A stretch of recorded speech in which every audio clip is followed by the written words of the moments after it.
Welcome to Edusprint academy. So இந்த video நம்ம பார்க்க போறது என்ன பார்க்க போறோம் அப்படின்னா பிரியாம்பிள் ஆஃப் த கான்ஸ்டிடியூஷன், முகப்புரை அப்படின்னு சொல்லுவோம் இல்லையா. ஸோ பிரியாம்பிள் பத்தி தான் பார்க்க போறோம். ஓகேவா?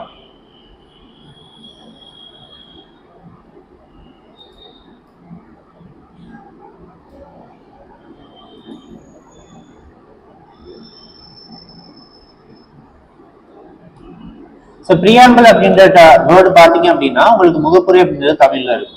ஸோ இதுக்கு என்ன அர்த்தம் அப்படின்னா, இப்போ நம்ம ஒரு புக்குன்னு எடுத்துக்கிட்டோம் அப்படின்னா அந்த புக்ல ஃபர்ஸ்ட் பேஜ் என்னவா இருக்கும், நமக்கு இண்டெக்ஸ் பேஜா இருக்கும் இல்லையா. அந்த இண்டெக்ஸ் பேஜ்ல என்ன சொல்லியிருப்பாங்க, அந்த புக்ல என்னென்ன டாபிக்ஸ்லாம் இருக்கு, அந்த டாபிக்ஸ் எந்தெந்த பேஜஸ்ல இருக்கு அப்படின்னு சொல்றதுதான் என்ன அந்த இண்டெக்ஸ் பேஜோட மோட்டிவா, கரெக்டா? ஸோ அதே மாதிரியான கான்செப்ட் இருக்கிறது தான் பிரியாம்பிள். நமக்குன்னு அரசியலமைப்பு அப்படின்ற ஒரு புத்தகம் இருக்கு. அந்த புத்தகத்துக்குள்ள எதை சார்ந்த விஷயங்கள்லாம் உள்ளடக்கின ஒரு புத்தகமா இருக்கு அப்படின்ற ஓவரால் வியூ கொடுக்கறது தான் இருக்கு என்ன பிரியாம்பிள் அப்படின்றது. ஓகேவா? இந்த பிரியாம்பிள் அப்படின்ற கான்செப்ட் நம்ம யார்கிட்ட இருந்து எடுத்தோம் அப்படின்னா யூஎஸ்ஏ இருந்து எடுத்திருப்போம். இது ரொம்ப ரொம்ப இம்பார்ட்டன்ட். ஓகேவா? ஸோ யூஎஸ்ஏ இருந்து நம்ம என்ன பண்ணிருப்போம், இந்த கான்செப்ட் அப்படின்றத எடுத்திருப்போம். ஓகேவா?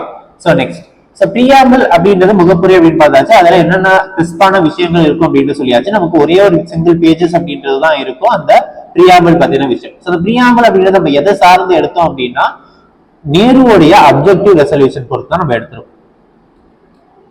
ஸோ நேருடைய அப்ஜெக்டிவ் ரெசல்யூஷன்.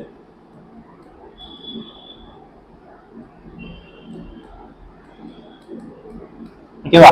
சோ நமக்கு எல்லாருக்குமே தெரியும் கேபினட் மிஷன் மூலமா எது ஃபார்ம் ஆனிச்சு, கான்ஸ்டிடியூயன்ட் அசெம்பிளி அப்படின்றது ஃபார்ம் ஆகுது. எப்ப ஃபார்ம் ஆகுது, 1946 டிசம்பர் 9 வந்து என்ன ஆகுது, இந்த கான்ஸ்டிடியூயன்ட் அசெம்பிளி அப்படின்றது ஃபார்ம் ஆகுது.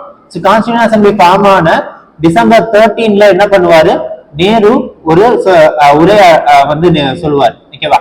சோ எங்க கான்ஸ்டிடியூயன்ட் அசெம்பிளி எல்லாரும் பேசுவாரு. அந்த ஸ்பீச் தான் என்னன்னு சொல்லுவாங்க, அப்ஜெக்டிவ் ரெசல்யூஷன் அப்படின்றத சொல்லுவாங்க. ஓகேவா? இந்த அப்ஜெக்டிவ் ரெசல்யூஷன்ல இந்தியா எந்த மாதிரியான ஒரு நாடா இருக்க போகுது, எந்த மாதிரியான கொள்கையை உள்ளடக்கின ஒரு நாடா இருக்க போகுது அப்படின்றதுதான் நேரு அந்த உரையாடல் சொல்லியிருப்பார். ஓகேவா? சோ அதை என்ன பண்ணுவாங்க, ஜனவரி 22 1947 அப்ப அந்த ரெசல்யூஷனை பாஸ் பண்ணியிருப்பாங்க. அந்த ரெசல்யூஷன் நம்ம என்ன பண்ணிருக்கோம், பிரியாம்பிள் அப்படின்றத பிற்காலத்துல சேர்த்திருக்கோம். ஓகேவா? சோ இதுல உங்களுக்கு இதுல வந்து என்ன 5 கொஸ்டின்கான ஆன்சர் அப்படின்றது தெரிஞ்சிச்சு. ஓகேவா? சோ ஃபர்ஸ்ட் பிரியாம்பிள் அப்படின்றது நம்ம யார்கிட்ட இருந்து எடுத்திருக்கோம், யூஎஸ்ஏ இருந்து எடுத்திருக்கோம். அடுத்து யாருடைய ஸ்பீச்சை வந்து நம்ம மாத்திருக்கோம் அப்படின்னா நேருடைய அப்ஜெக்டிவ் ரெசல்யூஷன் அப்படின்ற ஸ்பீச் தான் பிரியாம்பிள் அப்படின்றத நம்ம அடாப்ட் பண்ணிருக்கோம். எப்ப வந்து கான்ஸ்டிடியூயன்ட் அசெம்பிளி ஃபார்ம் ஆனிச்சு, ஃபர்ஸ்ட் மீட்டிங் நடந்துச்சு அப்படின்னா டிசம்பர் 9 1946. ஓகேவா? சோ நெக்ஸ்ட் நேரு எப்போ வந்து அப்ஜெக்டிவ் ரெசல்யூஷனை வந்து சொன்னார் அப்படின்னா டிசம்பர் 13. ஓகேவா? சோ ஜனவரி 22 அதை நம்ம என்ன பண்ணோம், அந்த ரெசல்யூஷனை பாஸ் பண்ணோம். ஓகேவா? சோ இதனால இனிஷியல் பாயிண்ட்ஸ். சோ அப்ப நமக்கு அப்ஜெக்டிவ் ரெசல்யூஷன்ல என்னெல்லாம் இருக்கு அப்படின்றத நம்ம 4 வகையா பிரிக்கலாம். ஓகேவா? சோ ஃபர்ஸ்ட் பார்ட்ல என்ன சொல்லியிருப்பாங்க அப்படின்னா, யாரு இந்த கான்ஸ்டிடியூஷனுக்கான உண்மையான அத்தாரிட்டி அப்படின்றத சொல்லுவாங்க. ஓகேவா? கான்ஸ்டிடியூஷன் அப்படின்ற ஒரு விஷயத்தை நம்ம புரிஞ்சுக்கணும் அப்படின்னா, கான்ஸ்டிடியூஷன் அப்படின்றது யாருக்கான ரூல்ஸ் அண்ட் ரெகுலேஷன் போடுற விஷயமா இருக்கு, கவர்மெண்ட்டுக்கான ரூல்ஸ் அண்ட் ரெகுலேஷன் போடுற விஷயமா இருக்கு. அண்ட் அத்தாரிட்டியா யார் கையில கொடுக்குது அப்படின்னா பீப்புளோட கையில கொடுக்குது. ஓகேவா? சோ கவர்மெண்ட்ஸ்க்கான ரூல்ஸ் அண்ட் ரெகுலேஷன் கொடுக்குது, அதே அத்தாரிட்டி அப்படின்றத பீப்புள் பக்கம் திருப்பிடுது. ஓகேவா? சோ இது எப்படி சொல்றோம் அப்படின்னா, நமக்கான பிரியாம்பிள்ல ஃபர்ஸ்ட் வேர்டு நமக்கு என்னதான் ஆரம்பிக்கும், we the people of India. ஓகேவா? So we the people of India அப்படின்றதுதான் அந்த வேர்டு வந்து உங்களுக்கு ஆரம்பிக்கிறதே இருக்கும். அப்ப அதுல நம்மளால என்ன புரிஞ்சுக்க முடியும் அப்படின்னா, இந்த கான்ஸ்டிடியூஷனுக்கான டோட்டல் அத்தாரிட்டியுமே யாரானா இருக்கா, பீப்புளா தான் இருக்காங்க அப்படின்னு நம்ம புரிஞ்சுக்கலாம். ஓகேவா? சோ நெக்ஸ்ட் என்ன, நேச்சர் ஆஃப் நெக்ஸ்ட் நம்ம என்ன சொல்லலாம் அப்படின்னா objective. Objective of the Indian constitution அப்படின்னு நம்ம என்ன சொல்லலாம் அப்படின்னா 5 வகையா பிரிக்கலாம். ஓகேவா? சோ அதான் என்ன சொல்லிருப்பாங்க, sovereign, socialistic, secular, democratic and republic.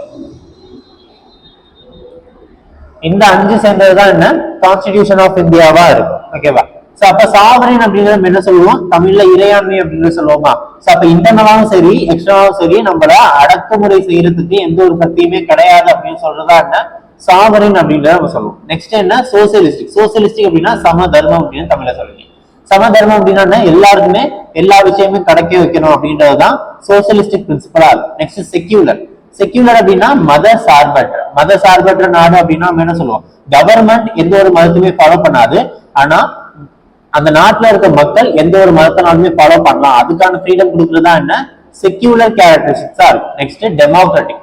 Democratic நம்ம எடுத்துக்கிட்டோம் அப்படின்னா நம்ம என்ன சொல்லலாம், குடியரசு அப்படின்றத நம்ம சாரி டெமோக்ராட்டிக் அப்படின்னா மக்களாட்சி அப்படின்னு நம்ம சொல்லுவோம். மக்களாட்சி அப்படின்னா என்ன, மக்கள்ல இருந்து ஒரு நபர் வந்து நம்மள ஆளக்கூடியதா மக்களாட்சி அப்படின்னு சொல்றது. அதான் ஆப்ரஹாமிக் என்ன சொல்லிப்பாரு, of the people, by the people and for the people, மக்களால் மக்களே மக்களுக்காக அப்படின்ற ஒரு விஷயத்த சொல்லியிருப்பார். ஓகேவா. ஸோ நெக்ஸ்ட் ரிபப்ளிக் அப்படின்னா குடியரசு. குடியரசு அப்படின்னா என்ன, எவ்ரி பிக்சட் டேர்ம், அதாவது நம்ம இந்தியாவில பாத்தீங்க அப்படின்னா எவ்ரி 5 இயர்ஸ்க்கு ஒரு எலெக்ஷன் நடக்குமா, அப்போ ஒவ்வொரு வாட்டியும் மக்களால் தேர்ந்தெடுக்கப்பட்ட நபர் மறுபடியும் மக்களை போய் சந்திச்சுட்டு தான் மறுபடியும் வின் பண்ணி வருவார்.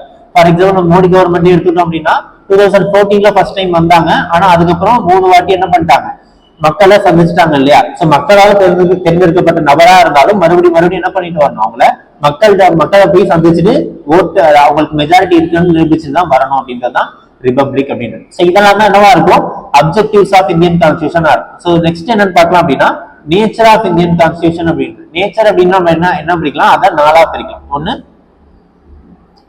Justice, liberty, equality and fraternity. ஓகேவா. சில ஜஸ்டிஸ் அப்படின்றது நம்ம என்ன, ஜஸ்டிஸ் ஆக்சுவலா நமக்கு எத்தனை வகையா இருக்கு அப்படின்னா 3 வகையான ஜஸ்டிஸ் அப்படின்னா நம்ம கொடுக்கிறோம். என்னென்ன வகையான ஜஸ்டிஸ் அப்படின்னா பொலிட்டிக்கல், சோசியல் அண்ட் எக்கனாமிக்கல். ஓகேவா. இது 3 வகையான ஜஸ்டிஸ் வழங்குறது தான் நம்மளுடைய நீதியா இருக்கு. ஓகேவா. சரி நெக்ஸ்ட் லிபர்ட்டி. லிபர்ட்டி அப்படின்னா ஆப்சன்ஸ் ஆஃப் ரெஸ்ட்ரிக்ஷன். இப்போ லிபர்ட்டி ஆஃப் தாட்ஸ் அப்படின்னு சொல்லுவாங்க. நான் என்ன நினைக்கணும், என்ன பேசணும், என்ன ஆகணும்னு நான் நினைக்கிறேன் அப்படின்னா அதை என்ன சுதந்திரமா என்னால பண்ண முடியும் அப்படின்றதுதான் என்னுடைய லிபர்ட்டியா இருக்கும். Next equality. ஸோ ஈக்குவாலிட்டி நம்ம ஆல்ரெடி பார்த்தோம் இல்லையா, சோசியலிஸ்டிக் அப்படின்ற பிரின்சிபல் பார்த்திருப்போம், சமதர்மம் அப்படின்றது பார்த்திருப்போம். அப்ப எல்லாருமே இங்க ஈக்குவல் தான் அப்படின்றத பத்தி பேசுறதுதான் என்ன ஈக்குவாலிட்டி.